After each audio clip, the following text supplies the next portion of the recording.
प्रिय विद्यार्थियों, हमने इससे पहले जो चैप्टर पढ़ा फ्रांस की क्रांति, अब हम चैप्टर पढ़ेंगे दूसरा चैप्टर, ये यूरोप में समाजवाद एवं रूसी क्रांति। अर्थात यूरोप में समाजवाद किस प्रकार से आया, क्या प्रभाव रहे इसके, और रूस के अंदर क्रांति।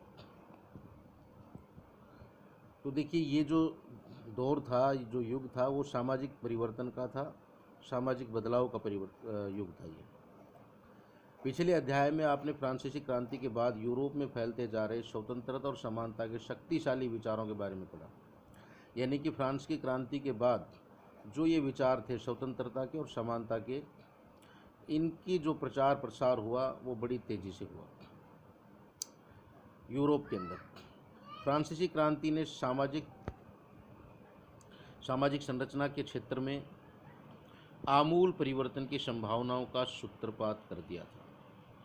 आमूल परिवर्तन यानी कि पूरी तरह परिवर्तन की संभावनाओं का ये सूत्रपात कर दिया था, शुरुआत कर दी थी सामाजिक संरचना की। यानी कि फ्रांस की क्रांति से पहले जो सामाजिक संरचना थी उसमें बदलाव का मतलब कि ये पूरी तरीके से ये शुरुआत हो गई थी फ्रांसीसी क्रांति के द्वारा।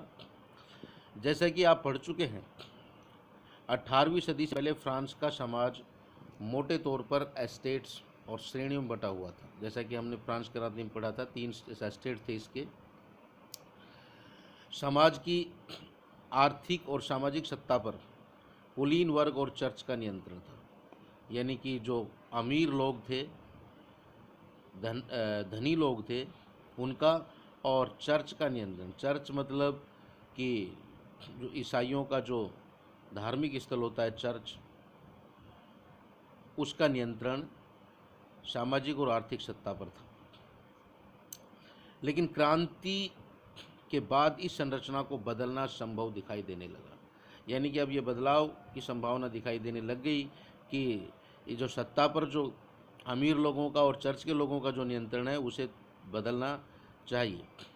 यूरोप और एशिया सहित दुनिया के बहुत सारे हिस्सों में व्यक्तिगत अधिकारों के स्वरूप, यानी कि लोगों के व्यक्तिगत अधिकार क्या होने चाहिए और सामाजिक सत्ता पर किसका नियंत्रण हो, इस पर चर्चा छिड़ गई। यानी कि समाज पर सत्ता किसकी होगी, कुलीन वर्ग के लोगों की होगी, चर्च के लोगों की होगी, या और किसी की सत्ता होगी, इस पर चर्चा छिड़ गई।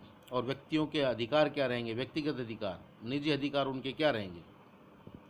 भारत में भी राजा राम मोहन राय और डेरोजियो ने फ्रांसीसी क्रांति के महत्व का उल्लेख किया। यानी कि इन दोनों महानुभावों ने, राजा राम मोहन राय और डेरोजियो ने भी फ्रांसीसी क्रांति के महत्व को रेखांकित किया है, बताया है उस चीज़ को। और भी बहुत सारे लोग क्रांति पश्चात यूरोप की स्थितियों के बारे में चल रही बहस में कूद पड़े।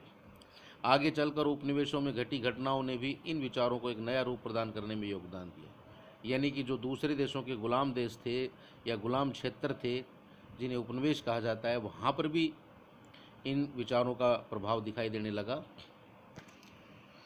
मगर यूरोप में भी सभी लोग आमूल समाज परिवर्तन के पक्ष में नहीं थे। ये देखिए, ध्यान रहे, खास बात यह है कि सारे के सारे लोग ये नहीं चाहते थे कि पूरी तरह से बदलाव हो जाए समाज के अंदर। तो आगे देखिए, इस सवाल पर सबकी अलग अलग राय थी। यानी कि समाज के अंदर पूरी तरह परिवर्तन हो या धीरे धीरे हो परिवर्तन, इस पर बहस थी। यानी कि अपनी अपनी सबकी अलग अलग राय थी। बहुत सारे लोग बदलाव के लिए तो तैयार थे, लेकिन वे चाहते थे कि यह बदलाव धीरे धीरे हो। देखिए, मैंने अभी आपको बताया कि पूरी तरह से एकदम से बदलाव ना हो। एक खेमा मानता था कि समाज का आमूल पुनर्गठन जरूरी है। यानी कि पूरी तरीके से ही इसका बदलना जरूरी है, इसको समाज में बदलाव जरूरी है। कुछ रूढ़िवादी थे, कंजर्वेटिव थे, कुछ उदारवादी लिबरल थे, या आमूल परिवर्तनवादी थे, रेडिकल थे। इन सब की अपनी अपनी अलग राय थी। इसके बारे में देखिए डिटेल से आगे बढ़ेंगे। वैसे मैं आपको बता देता हूँ, रूढ़िवादी जो लोग थे, कंजर्वेटिव लोग, ये चाहते थे कि समाज के अंदर कोई परिवर्तन नहीं हो, जैसा चल रहा है वैसा ही चलता रहना चाहिए। उदारवादी जो लोग थे, लिबरल लोग थे, ये कुछ उदार तरीके से कहें या ये कहें कि कुछ आधुनिक विचार भी आने चाहिए, समाज के अंदर कुछ बदलाव भी होना चाहिए और कुछ बातें परंपरागत तरीके से भी चलती आनी चाहिए, यानी कि परंपरावाद को भी ये जारी रखना चाहते थे, एक बीच की स्थिति बनाना रखना चाहते थे उदारवादी। और रेडिकल जो लोग थे, आमूल परिवर्तनवादी, ये चाहते थे कि बिल्कुल ही बदलाव होना चाहिए।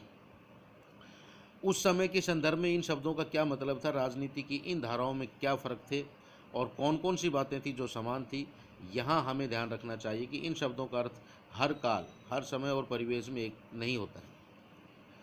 इस अध्याय में हम 19वीं शताब्दी की कुछ महत्वपूर्ण राजनीतिक परंपराओं का अध्ययन करेंगे और देखेंगे कि उन्होंने परिवर्तन के संदर्भ में क्या असर डाला।